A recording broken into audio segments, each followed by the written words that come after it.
말씀을 보겠습니다. 말씀은 시작했나요? 네, 말씀은 계시록 보도록 하겠습니다. 성경책이 지금 없어서 다들 방황하고 계신데 좋습니다. 계시록. 오늘은 계시록 서론을 할 거라서 1장 3절까지 이렇게 보겠습니다. 1장 1절에서 3절까지 같이 읽도록 하겠습니다. 시작. 예수 그리스도의 계시라. 이는 하나님이 그에게 주사 반드시 속히 될 일을 그 종들에게 보이시려고 그 천사를 그 종 요한에게 보내어 지시하신 것이라. 요한은 하나님의 말씀과 예수 그리스도의 증거 곧 자기의 본 것을 다 증거하느니라. 이 예언의 말씀을 읽는 자와 듣는 자들과 그 가운데 하는데 그래서 이제 1년이 이제 52주고 이렇게 뭐 빠지고 빠지면 한 50 조금 안 됐을 때 22장이거든요. 그러니까 뭐 한 장을 두 번 나눠서 한다든지 뭐 이렇게 앞에 7교회 따로따로 하면 되니까 그렇게 하면 될 것 같아요. 그래서 계시록은 정했는데 어떤 주제와 어떤 그런 걸로 생각하다가 또 오늘 또 기도하고 하는데 포인트가 이제 구별. 자, 따라하겠습니다. 구별. 이거를 좀 초점을 잡아야 될 것 같아요. 그러니까 이제 계시록이라는 것은 하나님의 말씀이고 뭐 천상의 그런 장면들, 뭐 예언의 말씀들, 영적으로 이렇게 구별이 되는 걸 계속 나오거든요. 그러니까 우리 현실과 영적인 것들 이따 싸우는 거예요. 고등부에서는 이제 약간 조금 군사 그런 컨셉으로 좀 하려고 하고 에스더 청년부에서 계시록을 가지고 구별되어서 이렇게 예배하고 구별되는 것들을 우리가 이제 삶에서 훈련을 하는 거예요. 옛날에 영화 보면은 무슨 영화더라? 하여튼 전쟁인데 아빠랑 아들이 이렇게 있는데 유태인들 막 한 2차 대전 막 그런 상황에서 아들을 이렇게 아빠가 전쟁 상황인데 뭐 귀에다가 뭘 끼게 해가지고 놀이처럼 얘한테 막 하는 거예요. 전쟁을 사는데 이 아들은 이게 아빠랑 노는 놀이인 거야. 인생은 아름다워. 맞아. 역시 회장님. 인생은 아름다워. 거기서 그렇게 막 뒷부분인가는 그렇게 더 적나라하게 나오는데 이렇게 막 어둠의 세상을 살지만 구별되는 거를 이제 알아가는 거죠. 아버지랑 교제를 하면서. 그러니까 우리가 세상에서 살 때도 하루를 살 때도 딱 구별하는 게 뭔지를 이제 우리가 훈련하고 알아가는 거예요. 내 현실을 살지만 그 속에서 딱 말씀을 보면서 딱 구별되고 그 속에 들어갔다가 영적인 세계에 들어갔다가 딱 나서 또 세상을 살고 이렇게 탁 이렇게 하는 거를 어떻게 우리가 예배하고 훈련하고 또 공부하고 이렇게 해서 계시록. 그래서 뭐 에스더 청년부에서도 이제 구별하는 그런 것들, 기도도 좀 많이 하면 좋을 것 같고 또 예배도 많이 하고 이렇게 해서 다 같이 어디 가서 막 거기서 예배도 하고 그 현장에서 그 현장은 세상이지만 우리가 그곳에서 구별된 존재로 가서 구별된 모임을 그곳에서 함으로 그곳에 또 영적인 구별된 역사가 일어날 수 있도록 그래서 이렇게 하면 좋겠다. 오늘 또 첫 번째 예배하는데 또 은혜를 주셔서 감사드리고 계시록을 이제 볼 거예요. 계시록은 그 마지막 때에 대한 내용이고 너무나 이제 중요한 말씀이에요. 너무나 또 어떻게 보면은 이해하기 어려울 수도 있는데 다양성이 있어도 쉬운 거다. 쉽게 받아들이면 된다. 이렇게 얘기하셨는데 쉽게 받아들이면 돼요. 그래서 제가 조금 이제 볼 거예요. 첫 번째는 계시록에 이제 세 가지를 읽는데 첫 번째는 이게 본 장면이다. 본 장면. 자, 따라합니다. 본 장면이다. 그러니까 2절에 보니까 자기의 본 것을 다 증언했다 이렇게 얘기를 해요. 그러니까 이 계시록은 요한이 눈으로 본 거예요. 눈으로 본 거. 그게 포인트예요. 눈으로 본 거. 눈으로 본 장면. 그리고 그 본 거를 세 가지로 나눴어요. 또 여기서 본 거를 세 가지로 나누는데 첫 번째는 뭐냐면 우리 사는 세상의 장면, 이 땅의 세상, 이 땅의 장면들을 또 본 장면이 있어요. 그리고 두 번째는 하늘의 장면, 하늘의 어떤 영광을 보고 그 세 번째는 이 땅이지만 영적인 비유로서 표현된 장면들이 있어요. 예를 한번 들어볼게요. 자, 첫 번째는 6장 12절. 6장 12절 한번 가볼게요. 6장 12절 하니까 지금 내가 본인이 이렇게 시작을 하는데 회장님 한번 읽어보세요. 내가 보니 여섯째인을 끄실 때 큰 지진이 나며 해가 검은 털로 짜는 성복같이 검어지고 다른 온통 피같이 되며 계속. 하늘의 별들이 무화과 나무가 대풍에 흔들리며 서리금 열매가 떨어지는 것 같이 땅에 떨어지며 하늘은 두루마리가 말리는 것 같이 떠나가고 각 산과 섬이 제자리에서 옮겨지매 땅의 임금들과 왕족들과 장군들과 부자들과 강한 자들과 모든 종과 자유인이 굴과 산들의 바위 틈에 숨어 산들과 바위에게 말하되 우리 위에 떨어져 보좌에 앉으신 이의 얼굴에서와 그 어린 양의 진노에서 우리를 가리라. 여기까지. 그러니까 보니까 이게 어떤 장면인 것 같아요. 이 땅의 장면을 미래에 일어날 이 땅의 장면을 요한이 본 거예요 지금. 환상으로, 계시로. 이거는 지금 하늘의 장면도 아니고 땅의 장면이고 어떤 비유나 이런 게 없죠. 뭔지 알겠어요? 근데 뭐처럼 뭐같이 이렇게 표현했잖아요. 그러니까 요한이 잘 모르니까 이게 미래의 내용이고 마지막 때의 내용이니까 요한 세대에서는 이해 안 되는 차에서 애들이 사실 종교 때문에 막 싸우는 건데 싸움의 종식이 되는 거예요. 그렇게 되면은 성전을 지을 수가 있게 되고 그 성전이 물론 뭐 예수님을 위한 성전이 아니고 통합적인 그런 성전이 예루살렘에 서여지고 거기서 이제 사람들이 제사를 막 지냈을 때 그 제사를 폐하면서 주 그리스도가 나온다. 이렇게 시나리오가 써져 있어요. 성경을 잘 보면은. 그래서 결국에는 이스라엘이 지금 회복이 됐고 예루살렘 성도 회복이 됐고 성전만 회복이 안 됐어요. 근데 지금 얘기를 들어보면은 이스라엘에서 성전을 다 준비를 해놨대. 만들 거를 다 준비를 해놨대. 왜냐? 시간만 되면 막 다 만들어 버려요. 잽싸게. 근데 아직은 못 만들고 있는 게 딱 보니까 다윗이 성전을 지으려고 했어요. 다윗이 자기가 성전에 있는 왕궁에 있는데 하나님의 그 법궤는 초라하게 그 천막 안에 있으니까 내가 성전을 짓겠습니다. 딱 했단 말이에요. 근데 하나님 뭐라고 했어? 너는 피를 너무 많이 흘렸기 때문에 너는 못 짓는다 얘기를 했다. 그러니까 이거는 연결하면 어떻게 돼요? 막 싸울 때는 성전이 안 지어진다는 얘기예요. 다윗이 맨날 싸우고 막 전쟁하고 피를 흘리는 사람이었기 때문에 결국 그 사람이 짓지 못하고 누가 져요? 평화의 왕 솔로몬이 진 거예요. 솔로몬은 평화의 왕, 살롬 이렇게 살람. 그래서 평안합니까? 그래서 샬롬 하잖아. 그게 평화의 왕이라는데 솔로몬이 평화를 상징하는 솔로몬이 성전을 졌다는 거예요. 그러니까 지금도 연결을 하면은 막 그렇게 싸울 때는 성전이 물론 이게 영적으로는 우리가 주 안에서 싸우지 말자 이렇게 연결할 수 있지만 또 현실적인 어떤 이스라엘의 역사를 봤을 때는 그곳에서 종교가 통합이 되면서 이제 싸우고 막 죽이고 이제 끝나고 이제 평화 조약이나 평화 어떤 분위기가 다 된 다음에 성전이 지어진단 말이에요. 그렇게 되면은 성전이 바로바로 지어지는 거예요. 다 준비해놨기 때문에. 옛날에도 다윗이 다 준비해놨어요. 그 솔로몬은 그거 다윗이 준비해놓은 거 가지고 쳤단 말이에요. 그러니까 지금 막 피 흘리는 그 지금 분열의 때 막 다 준비해놓고 평화의 때 깍듯하면 바로 성전이 세워질 수가 있어요. 성전이 세워지면은 진짜 그야말로 임박한 거예요. 그야말로. 그래서 우리가 뭐 성전이 언제 세워지냐 막 그걸 관심이 많이 있는데 어쨌든 이스라엘 나라가 회복됐고 성전도 임박하고 전 세계도 하나가 되고 코로나 보니까 전 세계 재앙이 오고 있고 막 그래서 지금 마지막 때가 너무나 확실하고 막 임박해 가고 있고 그래서 계시록을 우리가 더 많이 봐야 되고 계시록 안에서 주님의 뜻을 알아야 된다. 그래서 우리가 더 세심하고 더 정확하게 계시록을 최대한 볼 거예요. 기대되십니까? 네. 우리 에스더 이 예배 자리에 더 많이 왔으면 좋겠어요. 여러분 이 얘기를 원래 처음에 하려고 했는데 나중에 하면 안 되는데 그래서 같이 현장에서 기도도 우리 너무나 뜨겁게 좋은데 기도도 막 너무나 하고 말씀도 막 보면서 정말 깨어서 우리가 일어났으면 좋겠다. 네, 그래서 주님께서 이제 다가오고 계신다. 이제 그렇게 되면 이제 금방 오시는 거예요. 마지막 때 신호가 너무나 많다. 그래서 우리가 깨어 일어나서 계시록을 봐야 된다.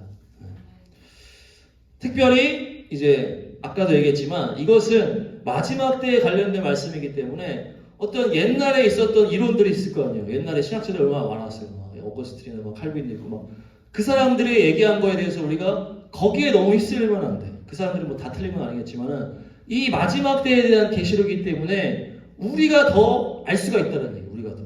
그 사람들은 이해를 못해. 상황을 모르기 때문에. 그때는 이스라엘 나라도 없었고 전 세계적인 하나님도 없었고 그렇기 때문에 때도 아니었기 때문에 그 사람들이 아무리 계시록을 해석해놨어도 그게 거의 맞지 않은 내용이 많아요. 근데 우리가 거기에 갇혀 있으면은 마지막 때를 못 보는 거예요. 그래서 저와 여러분들이 더 마지막 이 계시록을 더 잘 볼 수가 있고 해석할 수가 있어요. 성령님이 깨닫게 하시면. 그래서 어떤 이론에 갇히면 안 되겠다. 그래서 그게 또 중요해요. 저는 이제 신학 공부를 막 하다 보면 그렇게 갇혀 있는 사람들이 많은데 갇혀 있을 때는 물론 좋은 점이 있겠지만은 또 계시록의 면에서는 너무 이렇게 어려움이 많아요. 그래서 우리가 계시록을 계속 연결했을 때 정말 하나님이 이 때에 맞는 말씀을 먹이라 그랬단 말이에요. 너가 때에 맞는 말씀을 먹이라. 그러니까 하나님이 이 말씀을 그냥 틱 주고서 그냥 공부해 이렇게 하는 게 아니고 이 모든 말씀이 다 우리 개개인마다 때에 따라 말씀이 주어진단 말이에요. 그게 성령님이라는 얘기예요. 이 때에 맞는 말씀을 성령님이 딱 주시는 게 그게 말씀이에요. 그러니까 때가 없는 말씀은 그게 약간 의미가 없는 거예요. 그냥 이 말씀 내가 원하는 거 가지고 막 짜맞추기 해서 하는 게 아니고 아니면 그냥 내가 좋아하는 말씀 막 축복받는 말씀 하는 게 아니고 내가 나에게 하나님이 주시는 우리 때에 하나님이 주시는 그 말씀을 알기 위해서 성령을 받아야 되는 거고 성령님이 인도하심을 따라가야 된다. 그래서 마태복음에 보면 시험 받을 때 니네가 떡으로 사는 게 아니고 하나님의 입에서 나오는 말씀이라고 표현해요. 그게 이제 성령님이 감동 주시는 말씀이에요. 그러니까 때의 상황과 때에 맞는 말씀을 우리가 필요하다는. 그래서 이 계시록을 우리가 열심히 봐야 돼요. 계시록에서 어떻게 우리가 구별이 돼야 되는지 아까 얘기했지만 어떻게 우리가 구별이 돼서 영적으로 구별돼서 그 세상을 살지만 그 순간 하늘의 문을 탁 열어버리는. 스데반이 탁 박해를 받을 때 하늘의 문이 탁 열리잖아요. 사람들은 안 보이고 사도 바울도 현장을 똑같이 살았지만 그 순간 예수님 임재하시고 빛으로 일어나셨을 때 하늘 문이 열리고 예수님이 또 탁 세례받고 나오실 때 또 하늘 문이 탁 열리고 그 사람 딴 사람들은 몰라. 그 사람만 아는 거예요. 그래서 우리가 세상을 살고 똑같이 인간적인 어떤 물질적인 삶을 살지만 순간순간 주님과 이렇게 소통하는 것도 여는 거예요. 그 하늘의 문을 여는 거예요. 우리 그때 한강에서 했을 때도 우리 수진 선생님이 이렇게 찍은 거 있잖아. 하늘에 이렇게 문이 열렸잖아. 동그랗게. 그내 컴퓨터 바탕화면에 해놨어요. 근데 카톡에도 있고. 그래서 하늘에 이렇게 구멍이 딱 생긴 것처럼 이렇게 열렸거든요. 구름이 이렇게 동그랗게 돼가지고. 그렇게 우리가 계속 사는 거예요. 그래서 계시록과 어떤 이 구별된 주님을 향한 예배자의 모습으로 우리가 사는 것이 이 한 해 이제 에스더가 달려가야 될 거다. 그래서 이 계시록을 더 잘 이렇게 풀어서 또 우리의 삶에 적용해서 끝까지 승리하고 깨어서 또 사단의 어떤 그 흐름에 흘려가지 말고 분별해서 뭐가 옳고 뭐가 나쁜 건지를 분별해서 구별돼서 승리하는 우리 에스더가 되게 축복합니다. 네, 기도하겠습니다. 반주 해주시고 네, 그래서 우리 흐름의 주보열 다시 찬양하고 기도하겠습니다.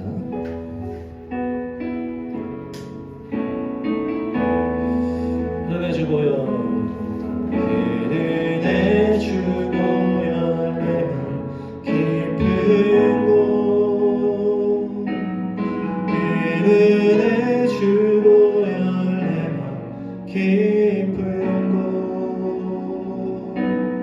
주보열이 내 영혼 살리시네 흐름의 주보열 내맘 깊은 곳 흐름의 주 사랑 흐름의 주 사랑 내맘 깊은 곳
사랑이 내 영혼 살리시네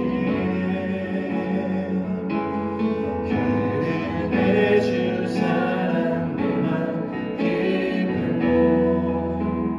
함께 기도하겠습니다.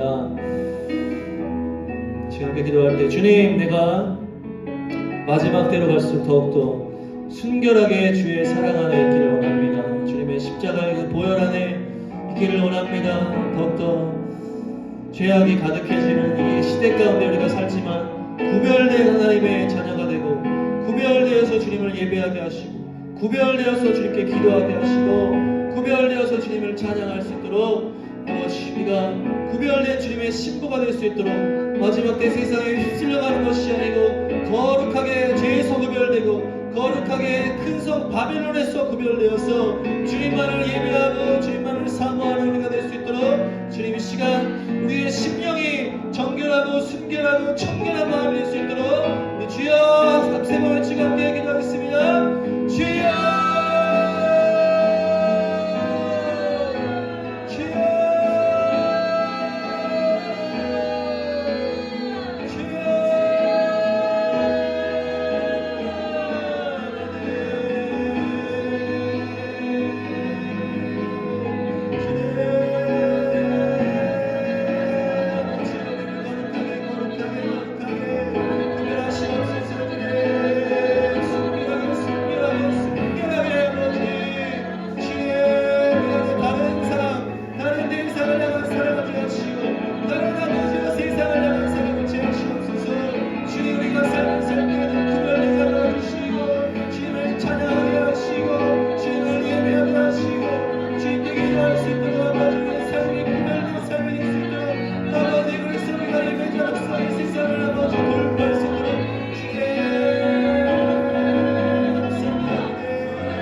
에스더 청년을 위해서 기도하기 원합니다. 많은 우리 청년들이 있는데 다 같은 시대와 시절을 살고 있고 또 많은 비슷한 고민들을 하고 있습니다. 비전과 어떤 또 취업의 문과 여러 가지 관계적인 문제들. 이제는 어린아이가 아니고 이제 어린 청년이 아니고 정말 성숙한 삶으로 나아가야 될 텐데 또 현실 부딪힐 때마다 고민하고 힘들어하는 청년들도 많고 자기 힘으로 안간힘을 쓰면서 돌파하고자 하는 많은 자들이 있습니다. 늘 불쌍히 여겨주시고 어두울수록 더욱더 주님의 빛을 보게 하여 주시어서 우리가 세상의 또 흐름 가운데 그냥 우울하게 또 낙망하고 절망하고 부정적으로 나아가는 것이 아니라 더욱더 예수 이름이 모든 것을 할 수 있고 우리가 예수님을 소유하게 될 때에 세상의 어떤 어두움에서 구별될 수 있음을 알게 하여 주셔서 우리 청년들이 더욱 깊이 있게 하여 주시고 더 깊은 곳으로 나아갈 수 있도록 우리 예수님 청년들이 주님 향한 열정이 있게 하여 주시고 내 믿음이 언제 만족하지 않게 하여 주시고 더 깊이 있게 더 큰 사랑으로 더 높게 주님을 바라고 독수리와 같이 날아오르게 하여 주셔서 세상을 이길 수 있는 믿음이 될 수 있도록 우리 예수님 청년들을 위하여서 주여 한번 외치고 기도하겠습니다. 주여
감사합니다.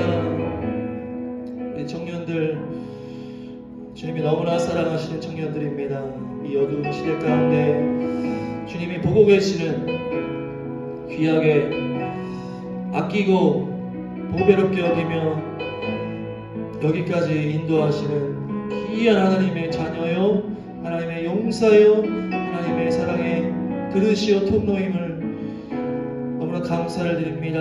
아버지, 어두울수록 우리가 더욱더 빛으로 무장되게 하여 주시고 주님의 영적인 무기들로 충만하게 하여 주시고 주님 향한 정말 목숨 바쳐 사랑하는 그 사랑으로, 십자가의 사랑으로 가득가득 채워지게 하여 주셔서 더욱더 주님이 우리를 훈련시키시고 준비하실 때에 더욱더 세상에서 구별되게 하여 주시고 정말 삶을 살 때에 구별되어 주님을 바라보는 훈련이 되게 하시고 구별되어 주님을 예배하는 훈련이 되게 하여 주셔서 아버지 주의 이름만 부르고 주님을 찾을 때에 순간 그곳에서 하늘 문이 열리게 하여 주시고 주님과 성령으로 교통하는 우리가 되게 하여 주셨소. 아버지의 삶을 살지만은 세상을 살지만은 어두운 죄악된 세상을 살지만은 그곳에 아버지와 함께 뛰노는 아버지와 함께 동행하는 어떠한 형편에 있어도 지치지 않고 어떠한 형편에 있어도 낙심하지 않는 강하고 담대한 군사들로 새롭게 하여 주시옵소서. 오늘도 귀한 우리 예수도 청년부 처음 예배를 올려드릴 수 있게 하시니 감사합니다. 주님께서 택하신 자들 기도의 용사와 찬양의 용사로 세우셨으니 주님이 축복하여 주시고 인도하여 주셔서 더 많은 영혼들이 함께 주님을 바라보게 하여 주시고 더 많은 영혼들이 주 앞에 나와서 사랑을 나누게 하여 주시어서 어두운 시대 가운데 사랑이 식어져가는 시대 가운데 이곳의 사랑이 발견되게 하여 주시고 그 사랑이 주님의 사랑임을 알게 하시고 십자가의 사랑으로 승리할 수 있도록 역사하여 주시옵소서. 감사한 찬양 영광을 올려드립니다. 주님 홀로 높임 받아 주시옵소서. 감사드리며 이 모든 말씀을 예수님의 이름으로 기도드립니다. 아멘. 하나님 앞에 영광의 박수를 올려드리겠습니다. 주님.